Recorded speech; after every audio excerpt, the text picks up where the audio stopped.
Aquí vamos con la segunda parte de la entrega de Character Design. Vamos a abordar un entendimiento ya de un paso a paso, partiendo primero del análisis de 5 categorías ya cruzadas con ciertos elementos de una referencia que vamos a abordar y posteriormente tomando en cuenta ciertos cruces que se han hecho hasta ahorita y el uso de esta referencia, vamos a manejar la construcción de una serie de etapas con un personaje específico, partiendo de la inspiración, analizando posibles referentes, de ahí empezando a hacer el proceso de paso a paso y tratando de finalizar con un producto que podamos llevar para un trabajo tipo cutout.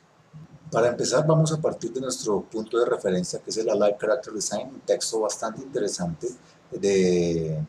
Aitao Su y Vincent Zhao. Está pensado para juegos, para animación y para cine, que tiene pues digamos un desarrollo por la empresa City Press y que pues ya tiene una, digamos, una trayectoria en el mundo del diseño de personajes bastante reconocido.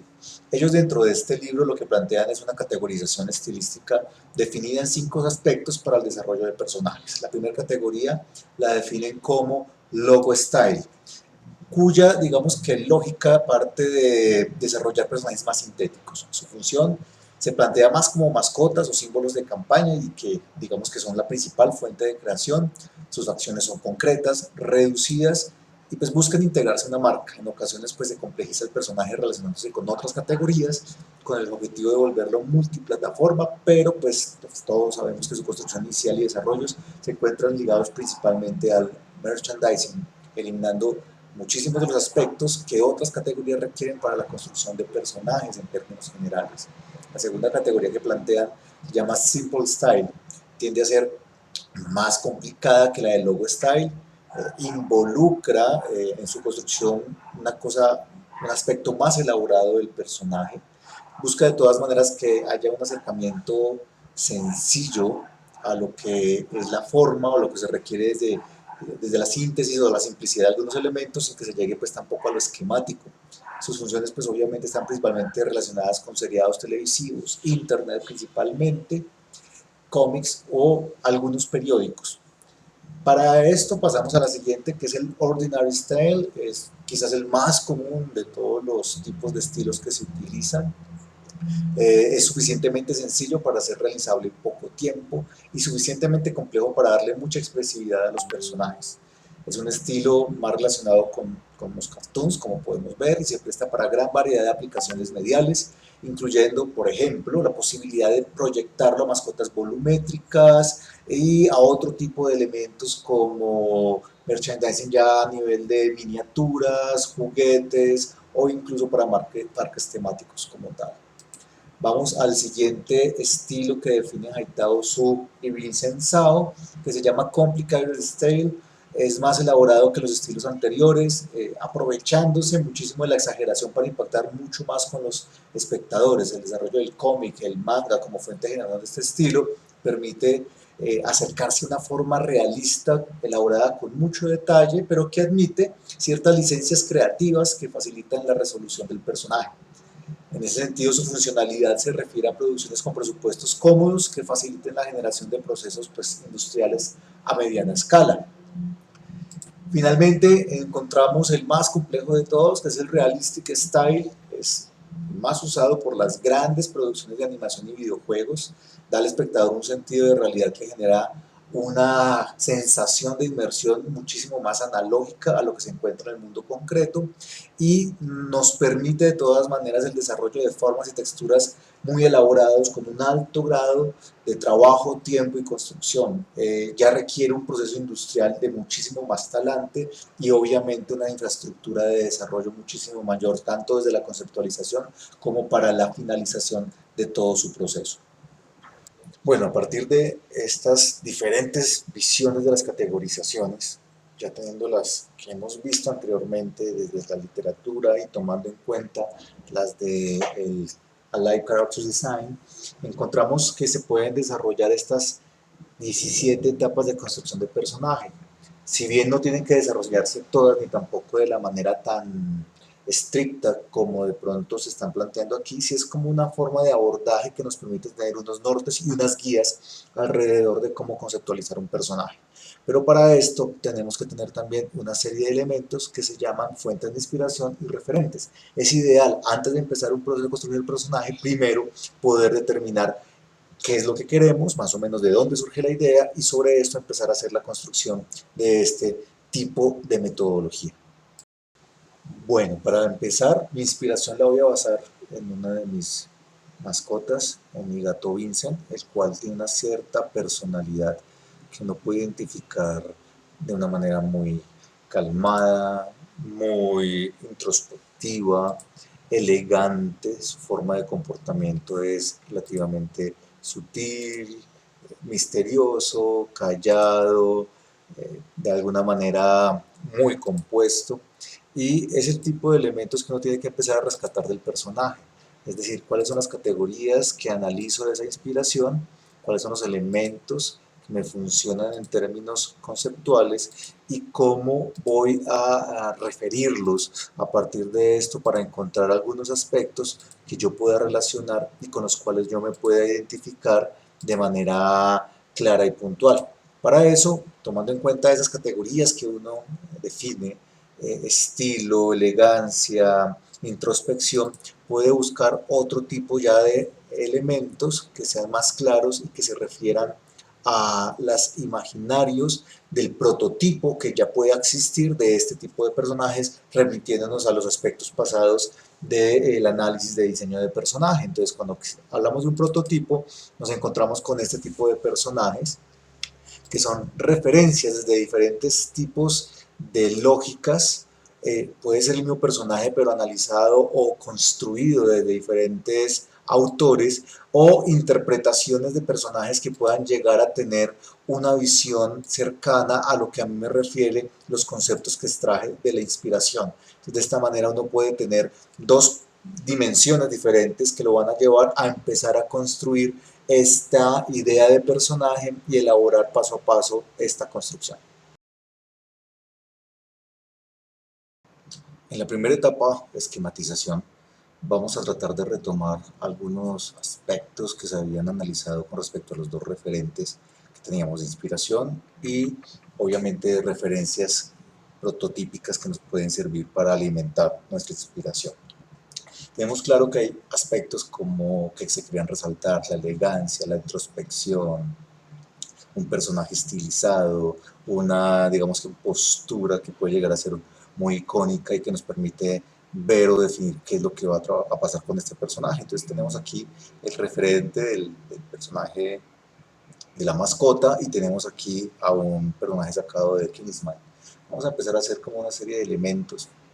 que vamos a tratar de trabajar en primera instancia. Primero vamos a trabajar con el concepto del shape. El shape es un tipo, digamos que de concepto muy importante porque nos va a permitir construir a partir de formas muy primitivas, muy básicas. El concepto del shape es empezar a sintetizar la forma que nosotros queremos a partir simplemente de siluetas, siluetas digamos que de formas básicas muy específicas en las que yo quiera determinar cómo se va a representar estos conceptos, cuáles son las líneas que se van a manejar, si yo quiero que tenga una construcción a partir de formas muy puntuales, a partir de la estructura y de cómo se van a articular en general, si yo quiero algo muy condensado y robusto, a partir de formas básicas, si quiero algo que tenga esta línea estilizada, entonces parto también de lo que es la línea de acción, qué va a pasar con el personaje, qué tipo de línea es la que voy a conformar. Entonces el shape es una forma práctica de entender qué es lo que estoy buscando relacionar con respecto a lo que es mi personaje. Si quiero una línea puntual, estilizada, erguida, con cierto grado de dinamismo, entonces no sería bueno tener una línea tan recta, sino un poco más curvilínea. De manera que yo pueda empezar a estructurar a partir de este shape algo que es lo que yo voy a generar como forma sin necesidad de definir aún algunos aspectos de su anatomía, pero sí, por ejemplo, el hecho de qué va a pasar, cuál va a ser su comportamiento normalmente con los brazos, cuál va a ser la forma en la que se va a comportar. Entonces, este primer trabajo de esquematización, este trabajo iterativo nos va a empezar a permitir es qué es lo que yo quiero con este tipo de elemento, trabajar alguna construcción un poco más estilizada, Obviamente aquí tiene que venir el concepto de la mascota involucrada en alguna parte. El hecho de tener de pronto algún tipo de forma, entonces vamos a ver que tenemos un shape que es básicamente una curva, una línea curva muy pronunciada con una serie de elementos que tienden a trabajar con lo triangular. Esta forma es importante porque nos va a permitir entender dónde están los pesos del personaje. Obviamente tenemos una zona de pesos que va a estar ubicada según esas estructuras en la parte superior, aquí vamos a tener el mayor elemento de visualización y va a fluir hacia abajo lo que es el elemento de equilibrio y de peso. Hay que tener en cuenta eso. Tendremos que pensar si de pronto nuestro personaje va a tener algo así como una cola, si eso va a ser parte de esa dinámica, entonces cómo rompe la estructura y cómo nos va a funcionar en términos prácticos esta construcción que ya tenemos a partir del shape. La siguiente etapa, que es la exploración de siluetas de manera iterativa, busca a partir de estos shapes que ya tenemos aquí formados para empezar a trabajar a partir de un aspecto más de una sombra completa, de una forma que yo pueda empezar a mirar si con el solo elemento de la silueta yo puedo tratar de distinguir el tipo de personaje que quiero lograr. Entonces, digamos que esto lo que hace es empezar a identificarme aspectos que son más desde lo simbólico, más desde lo representacional en términos globales. No busca tener detalles, no busca un nivel de construcción visual que esté relacionado con eh, la estructura interna de lo que estamos construyendo, sino con la generalidad, con saber qué es lo que estoy tratando de hacer. Ahora, no se trata de crear una sola silueta, se trata de empezar a tener varias, empezar a pensar en posibles formas de ver al personaje, de cuál va a ser el estilo que yo quiero, si realmente me interesa una silueta con esta forma, de esta manera tan específica, o si voy a generar algo un poco más dinámico, voy a invertir la curva, por ejemplo, en este sentido, y pensar en algo que ya esté un poco más activo como personaje. Esta progresión de siluetas es bien interesante porque lo que uno busca es cambiar realmente la motivación del personaje en términos formales, mirar a ver posibilidades, encontrar realmente qué es lo que funciona y qué es lo que no funciona. Si de pronto necesito un personaje que sea muchísimo más robusto, si de pronto hacer, si bien la estilización está bien, de pronto lo necesito hacer un poco más grande, por ejemplo, en el caso tal, entonces la idea es, si yo necesito que sea algo un poco más sólido con respecto a la forma de la misma silueta y empezar a pensar si necesito es algo un poco, por ejemplo, más robusto,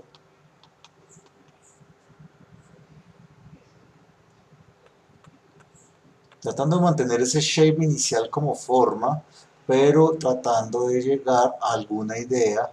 que nos permita jugar un poco más y tratando de convertirlo simplemente en una síntesis visual que nos permita llegar a una conclusión frente al abordaje visual que va a tener nuestro personaje. Eso nos lleva a una iteración tratando de combinar formas y aspectos, tratando de encontrar nuevas composiciones, entender realmente de cómo se puede transmitir la vocación de nuestro personaje. Y todo esto, incluyendo los trazos anteriores, hacen parte de la concepción de la idea de shape, es decir, de forma básica que a través de unos cuantos trazos empieza a darnos unas ideas y que de manera muy clara, muy puntual nos va llevando hacia cierto norte que podemos llegar a elegir combinando ideas, trazos y manchas para lograr un resultado que vaya en la sintonía de que cualquier persona, sin importar su construcción, pueda entender o dimensionar más o menos el tipo de personaje que es, la pose que representa y que puede comunicarnos con ella. Aquí llegamos a una idea importante que es lo que vamos a hablar del concepto de discurso compartido. ¿Qué implica esto? Cuando hablamos de discurso compartido, estamos hablando de que debemos acudir a todas esas ideas que tenemos globales a nivel mundial frente a lo que son posibles referentes concretos que se han ido popularizando a través de los nuevos medios, a través del cine, a través de la literatura. Entonces, ya es muy claro que tanto Occidente como Oriente tienen ciertas ideas alrededor de la elegancia, hay iconos puntuales, está James Bond en este caso, estaríamos hablando de Kingsman, estamos hablando de lo que son estos eh, asesinos globales que ya empiezan a tener como este estilo muy del personaje con alto nivel, con vestidos caros, con formas interesantes de portarse y que está correlacionado a esto, el tipo personaje más como Alfred, que sigue siendo un lord inglés, pero que de una otra manera también es muy activo y combativo cuando se requiere. Entonces, de esa manera hay que acudir a esos puntos comunes, elementos que nos van a funcionar en términos globales y que pueden ser un discurso que es fácil de trasladar a cualquier tipo de cultura, porque es importante hoy en día tener esa transversalidad. Ya no podemos tener simplemente un tipo de elemento tan particular a una región que no pueda ser analizado por otros tomando en cuenta ciertos puntos o ciertos enlaces. Entonces es importante tener esto como parte del desarrollo que vamos a generar dentro de la idea de personaje global que vamos a comunicar. Ahora bien, dentro de este mismo desarrollo podemos encontrar dos aspectos muy importantes que están asociados dentro de la misma dinámica, las proporciones alteradas o los énfasis. Esto nos permite demarcar ciertos atributos que son muy propios del concepto, digamos que de personaje y de todo este tipo de elementos que de pronto no llegan a un grado de realismo, pero que dentro del grado de hiperrealismo se enfatizan con cicatrices, con ciertos comportamientos, y ahí es donde vemos lo de la evidencia de la personalidad a través de la expresión y de la pose de acción. Cuando estamos con un personaje muy cartoonish, como en el caso que tenemos actualmente, pues claro, alterar las proporciones es relativamente fácil y demarcar los énfasis desde esta distorsión es muchísimo más sencillo. Cuando tenemos un personaje